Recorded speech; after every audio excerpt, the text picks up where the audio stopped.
Disastrous start for the Eagles leads to another loss. What happened?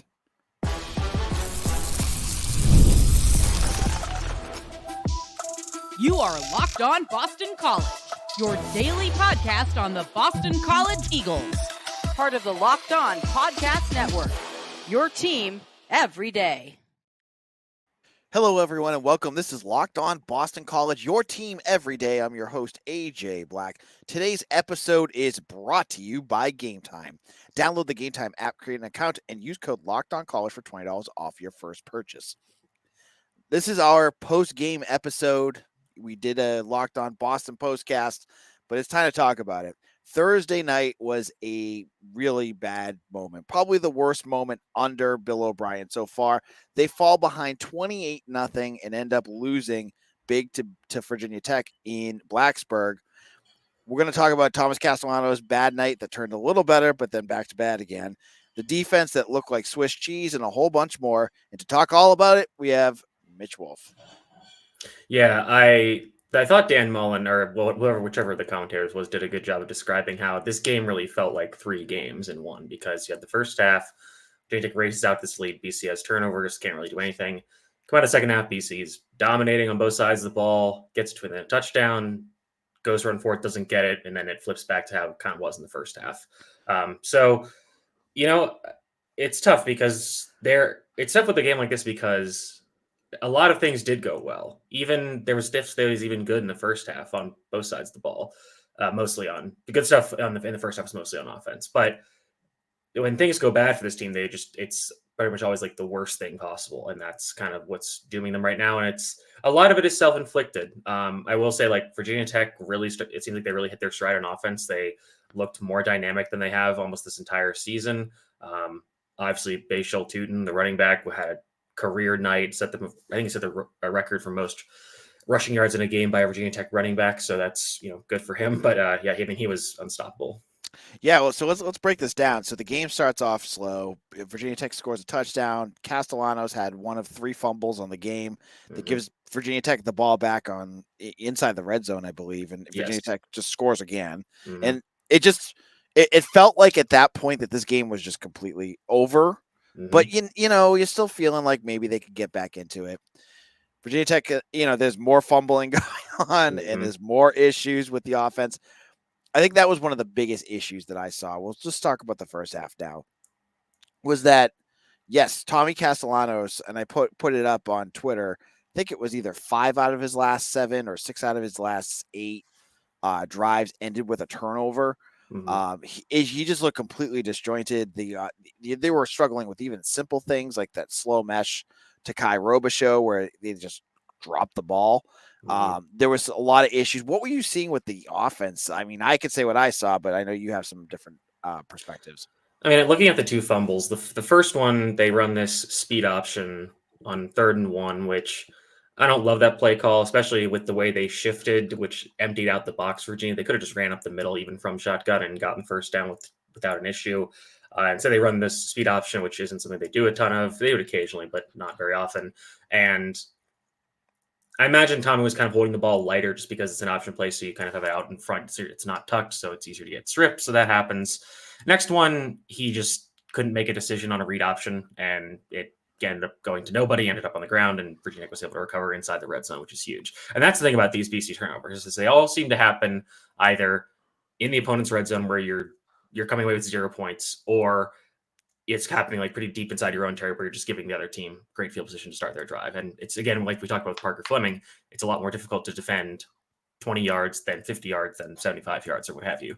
So that's a huge problem. And again, like, I don't think it's just something that needs to be focused on in practice and needs to be reemphasized. Like, hey, Tommy's got to be more decisive on these option plays. You got to take better care of the football.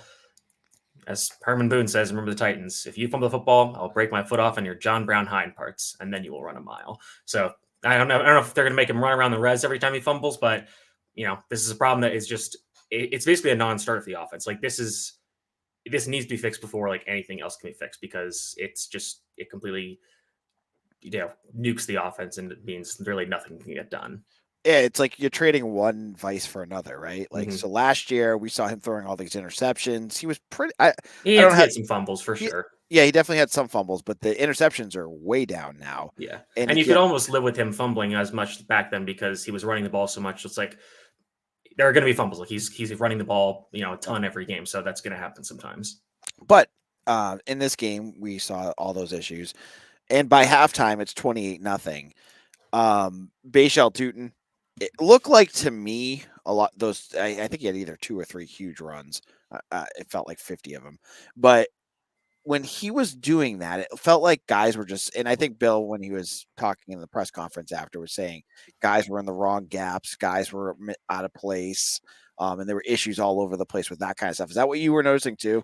Yeah, when you watch it, watch the film back, especially from the end zone view, you just see that the way that Virginia Tech runs their offense is it gets guys out of position. So all the time, almost every play where they ran that outside zone where he goes all the way, or all the line moves one way, he kind of goes with it laterally and then cuts upfield.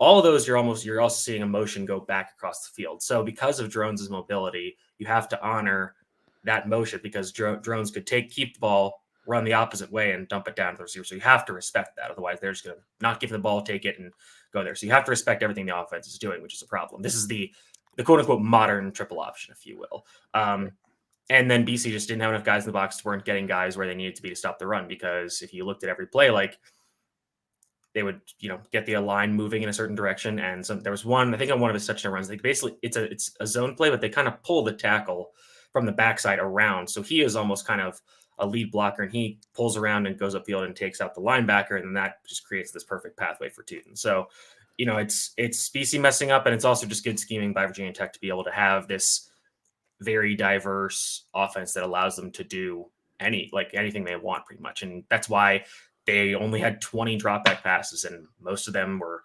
RPOs or play action. There was very few times where they were doing a true dropback, no action, just throw the ball. And I think most of them were on that final drive of the first half where they scored their last touchdown in the first half. And so BC falls behind 28-0. They just, by the end of that half, you're just hoping they could get the ball and drag the clock down, and they couldn't. Mm-hmm. And then Virginia Tech, they score again. And we had, at least, I think when you're looking at positives from that first half, the fumble recovery were probably the one, and that ended up causing BC to lose their key linebacker in Cam Arnold, which then eventually pretty much caused them to let up another touchdown because Owen McGowan got burned by Tootin on the pass. Yeah, and I would say Owen McGowan and Sione Hala had to play a lot more in this game, and a lot of times they just weren't up to the task. And that Tootin's just so dangerous because of his speed. It forces you to have to really defend the edge, because sometimes these outside zone runs, the outside part, actually getting outside, is kind of what's the word? Ornamental. It's just nobody's really going to get there. It's always the cut back and getting upfield. But Tootin actually has the speed to get out there and make a real threat on the outside. So that's a huge problem. And for a guy like Owen McGowan, who isn't necessarily known for his sideline to sideline speed, that's a major issue. And I'm looking up that final drive because BC moved the ball decently well. Again, and that was the part of the offense. That was the part of the first half that was so frustrating, is that they would move the ball decently, and then they would have one or two plays that were just catastrophes, and then it was over. On BC's last drive of the first half that didn't end in a kneel, they converted they got one first down. So then they're in Virginia Tech territory already. And then Castellanos gets sacked twice in a row. I think one of them was him running out of bounds. Actually, no, that was different. The point is he gets sacked twice, and BC has to punt. And they, pin Virginia Tech, they're at their own 15. So you think, okay, they got to go the whole way to get scored before that. And they just did exactly that with some very impressive plays. Like the play where Drones ran out to his right and threw the pass to the tight end by the sideline, and there's no defense for a perfect pass. He might have even thought he was throwing it away, but it went right over Cam Martinez. I couldn't believe that guy caught that. Yeah, sometimes the other team just makes a really good play, and that's exactly what happened there. Next play, he threw a dart on a dig route. So at that point, Drones was just in the zone, and you couldn't tell him anything, and he was just on fire. So sometimes that just happens, and you're we got guys in good position, we're covering well, and he just throws an absolutely perfect throw, and there's nothing you can do about that. So we get to halftime, everyone's feeling depressed. I think of many of us where I'm getting a lot of DMs and texts all right, I'm shutting this off. And the second half changes, and it's changed by a guy if you were to ask me and Mitch, who would be a guy that would lead this comeback? I think this guy would be the last one Dead we would have. last. Dead And last. we'll talk about who this was and why he was so good in that third quarter. We'll get into that in just a moment. Z-Biotics pre-alcohol probiotic drink is the world's first genetically engineered probiotic. It was invented by PhD scientists to tackle rough mornings after drinking. Here's how it works. When you drink, alcohol gets converted into a toxic byproduct in the gut. It's this byproduct, not dehydration, that's to blame for your rough next day. Pre-alcohol produces an enzyme to break this byproduct down. Just remember to make Z-Biotics your first drink of the night. Drink responsibly, and you'll feel your best tomorrow. Look, I won't lie. I was a bit on the fence about the pre-alcohol initially, but then while hanging out with some of my friends over by BC at Cityside, I gave it a shot. Had a couple beers. I tried the Z-Biotic before, and believe me, it's the real deal. For best results, what you need to do is drink your pre-alcohol, make it your first drink of the night, drink responsibly, pace yourself, hydrate, get a good night's sleep. Tomorrow, you're going to wake up refreshed and ready to take on the day. So go to zbiotics.com/lockedoncollege to get more than 15% off your first order when you use the code LockedOnCollege. That's 15% off. Z-Biotics is backed with a 100% money-back guarantee, so if you're unsatisfied for any reason, they'll refund your money, no questions asked. Remember to head to zbiotics.com/lockedoncollege and use the code LockedOnCollege at checkout for 15% off.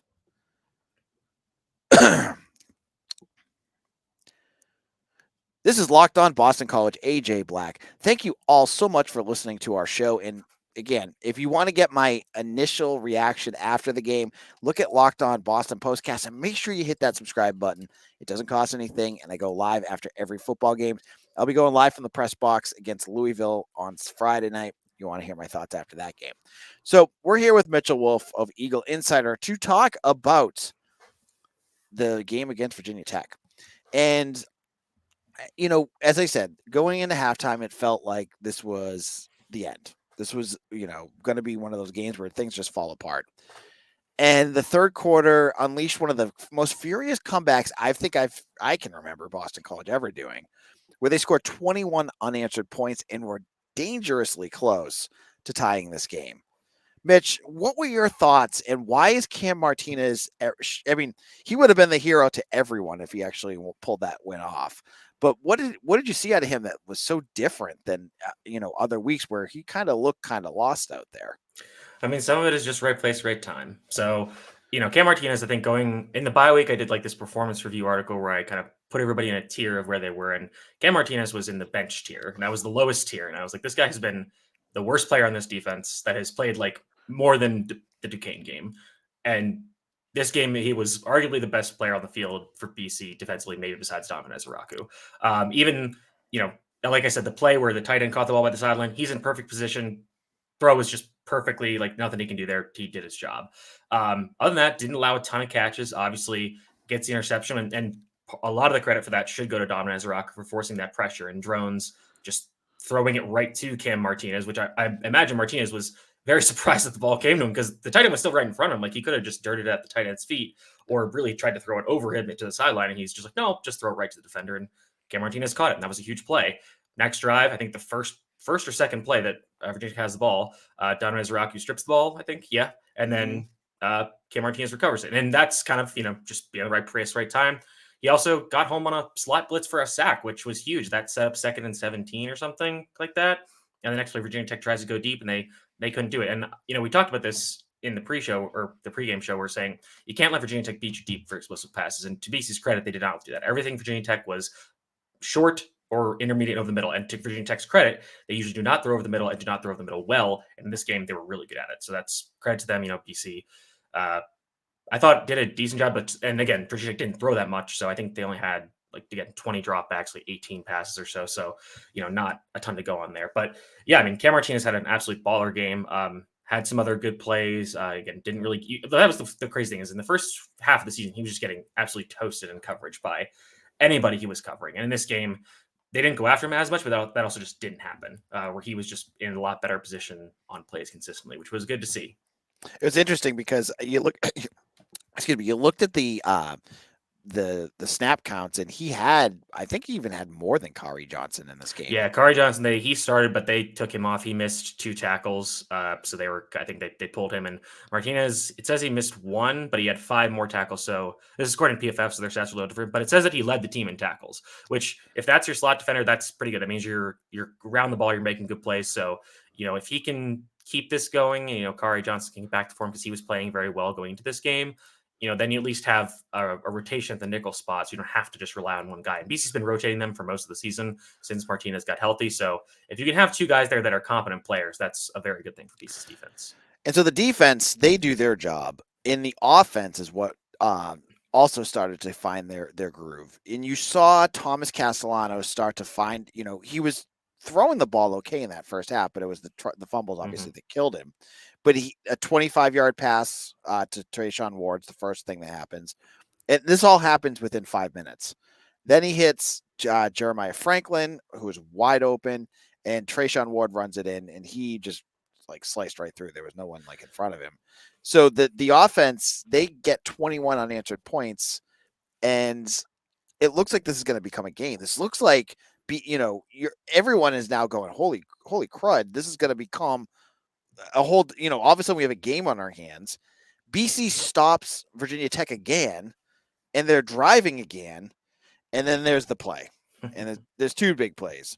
First of all, there's the pass to Kamari Morales where the angle I was watching, the first angle. The angle from upfield, from if you're in the secondary, that one that they showed first, was right before they went to commercial, he did not look down. Yeah, no and way. Apparently there was another angle. I didn't see it. Yes. So when they came back commercial, they showed it from basically where the quarterback was standing, and you could see that his ankle, shin, calf kind of got pinned under, and that's what hit the ground. Which I've always pretty much been told that ankle, shin is equivalent to a knee. That's down, that's not your foot.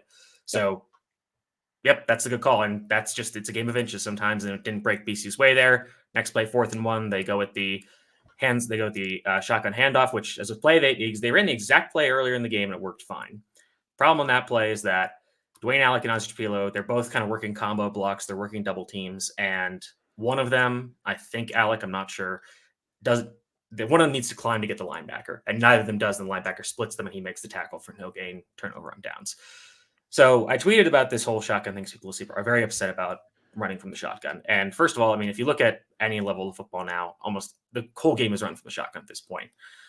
Furthermore, as I think we might have talked about this on the show, as far as I know, Thomas Castellanos and Grayson James have never taken a snap under center in college. And that probably goes back to they probably didn't do it much in high school either. And part of the reason for that, especially for Tommy, is obviously his height. You want him further back so you don't have to worry about him taking the drop back from under center. You want to have him back there so he can start reading the defense earlier. Yep. The other part of it is that if you're in the shotgun or in the pistol, and I will stipulate that they should have been running from the pistol because that does give the running back a better lane to build up momentum and speed. But the shotgun and pistol allow Thomas Castellanos to use his legs as a threat. I know that people are like, Peyton Manning always did those bootlegs around the goal line for touchdowns. Yeah, but that's not that's not the same thing. And it's, again, they're there's no QB sneaks. Do a tush push. It's the tush push works the Eagles because they have one of the best offensive lines and one of the best offensive line coaches in the NFL. And they have a quarterback who has thighs that are the size of Thomas Castellanos' waist. And he's being pushed by Saquon Barkley and Dallas Goedert, who are insanely big, strong individuals as well.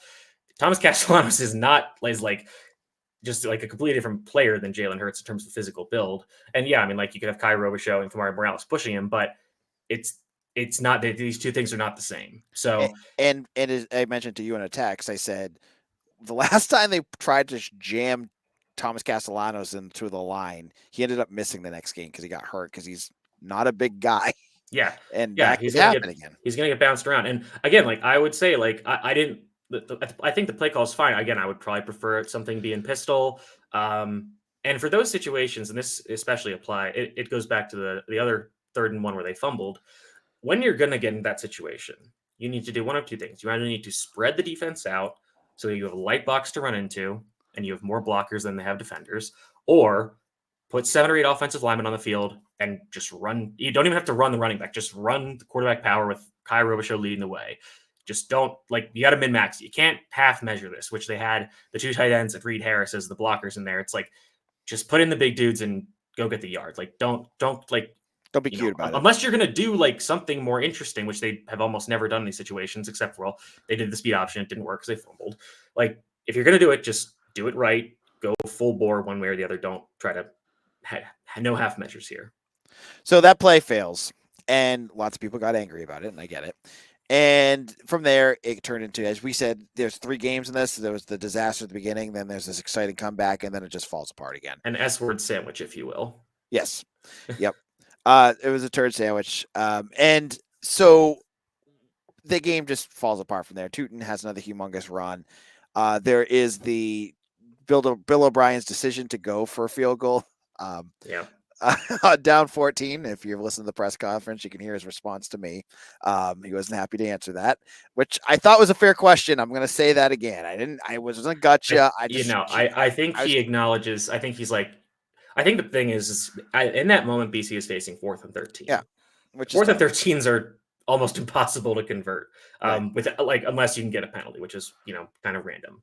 So when you're, especially like with older football coaches who aren't as they're more dyed in the wool in those old ways. Like, they're not as like, and I mean, I think Bill O'Brien has been pretty decently aggressive on 4th downs and such, but they're not as like, oh, just, go with the numbers, go with the analytics.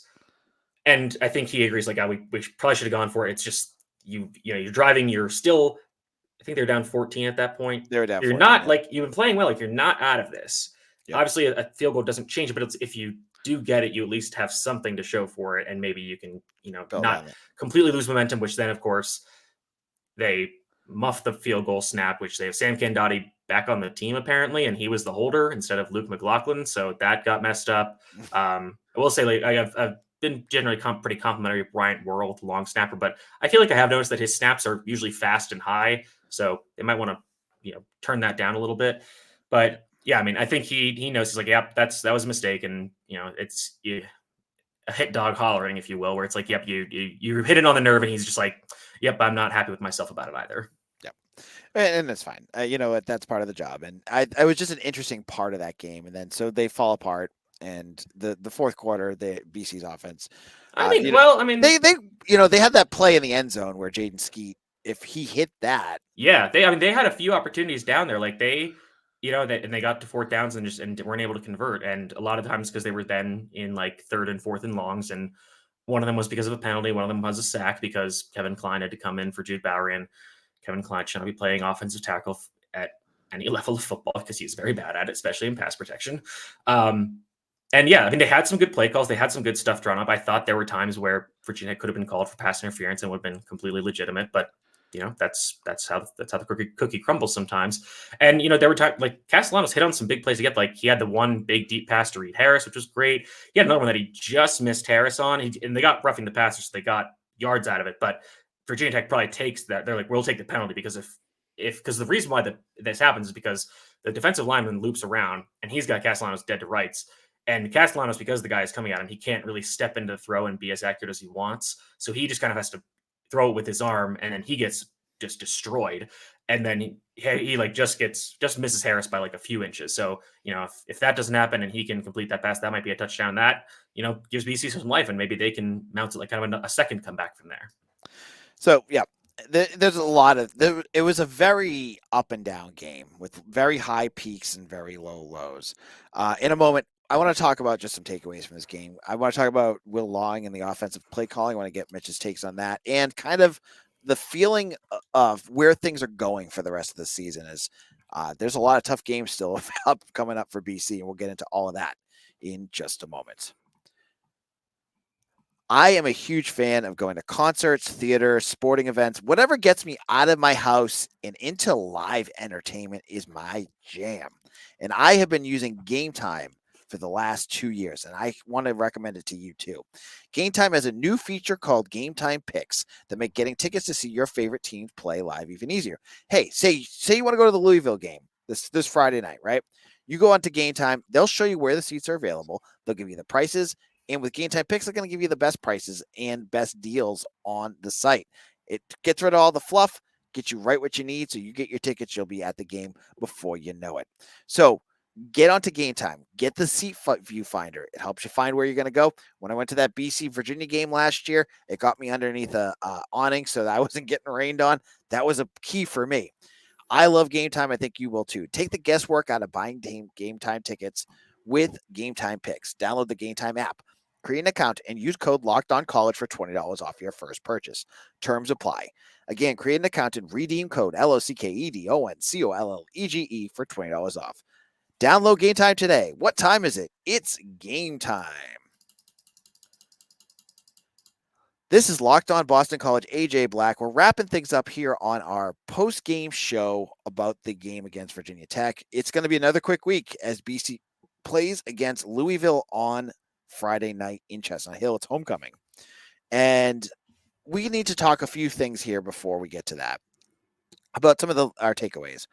Now, if you were on social media or my message board on Eagle Insider, you saw a lot of hate towards one man, and that is Will Lawing. And I know Mitch has been tough on him at times, but I want to get your thoughts about it. Was it an execution, game plan, or both?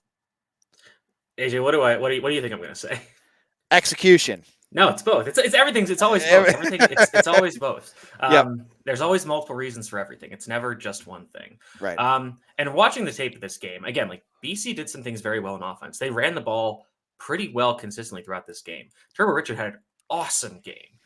Broke some big runs. You know, they had that little pitch play where they fumbled the first time they ran it again, and Castellanos kept it. It's like a power toss read play. So he keeps it on this option. He got like 15, 20 yards on one of those. So there are plays that work. And then there are times where also guys are just not executing simple things. And because some of these things keep happening, it is on the coaches to like go and correct them. Like, for example, so they're still running that pin pull sweep play they ran a ton last year where they pull the two linemen out in front and they lead block for it.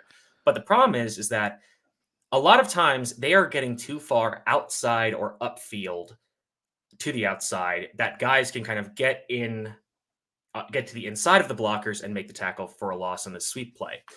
And the linemen should be wrapping their pulls to kind of seal off the linebackers from getting to the outside, and then the running back can kind of go around that block. And there's always two pullers, and like neither of them block anybody. Basically, it's like if one of you just goes and blocks one of the linebackers, it probably clogs up the other one, and then you can use the other puller, probably the center, as he's the second puller, to get him upfield to block the safety. Then you've got a 30-yard run in your hands, and with the right running back. So, there's things like that. And obviously we knew that the pass rush was going to be a problem in this game. That Virginia had an excellent pass rush. Antoine Powell-Ryland had a feast, made Jude Bower's life a living hell. And we kind of expected that to happen. But we saw Castellanos scramble again. He looked as fast as he has since the Florida State game, and that was huge. Like, that saved multiple sacks, and that's why Thomas Castellanos is the starting quarterback, because he has the athleticism to make those plays positive instead of just getting sacked for nothing or for lost yards. So that's good. And in the second half, we saw some good passing plays. We saw Thomas Castellanos hit some big shots deep downfield, over the middle, all these kinds of things. Like the touchdown to Franklin was beautiful. Like, Castellanos got absolutely wrecked on it, but he stood tall in the pocket, was poised, knew he was going to get hit, threw the strike, got killed, but touchdown, doesn't matter. So there's good stuff here, and that's what makes it frustrating, is because it's just not consistent enough. And a lot of that is on Will Lawing, because he just does not seem to he's not comfortable. He's not in a groove of a play call. Like, it seems like, especially, I mean, it's weird because like last week against Virginia, they get off to a hot start in scripted plays.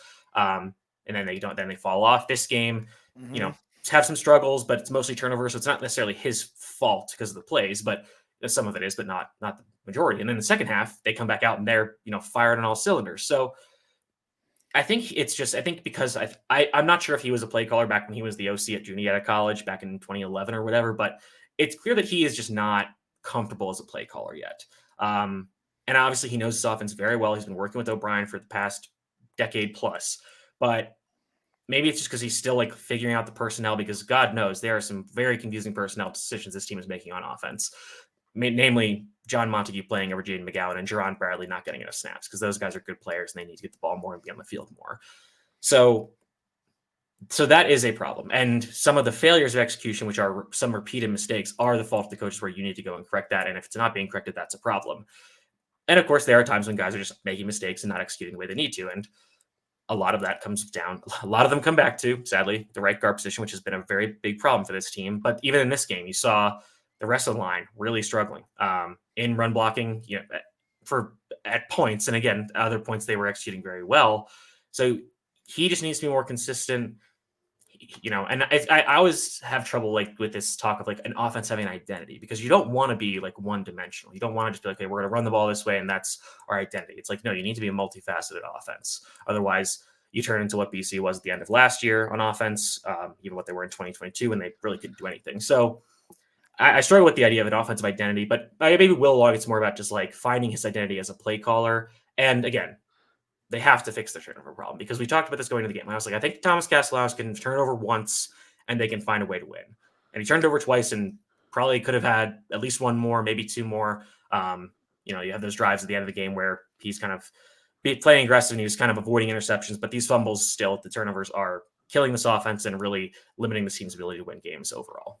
Right, and it's not just even the turnovers; it's putting the ball on the ground too. There was a bunch of that, and I think that gets the consistency thing, right? Like they're just not consistent enough. They're not putting together drives that are going to, on a consistent basis, are going to get them points, and that's why their point totals are just falling apart. And if they hit like one roadblock, then the drive is over. Like if they only get a few yards on first down at 2nd and 7, then it seems to all fall apart. Or if they have one bad play, and to their credit, in the second half when they ran that throwback screen across the field, they did get a scramble by Castellanos the next play to save them. But if they get like negative plays, it seems to almost always just kill the drive. So, yep. Will Long's just got to be a little more creative, find some more ways to get this offense moving and keep it moving so it can get into the red zone. And I think fixing a lot of the execution issues along the offensive line will help, because then they can lean more in the run game, which they were able to do pretty well in this game. This was the team's second highest rushing success rate of the season, but behind only the Duquesne game. So that was working well. The problem, and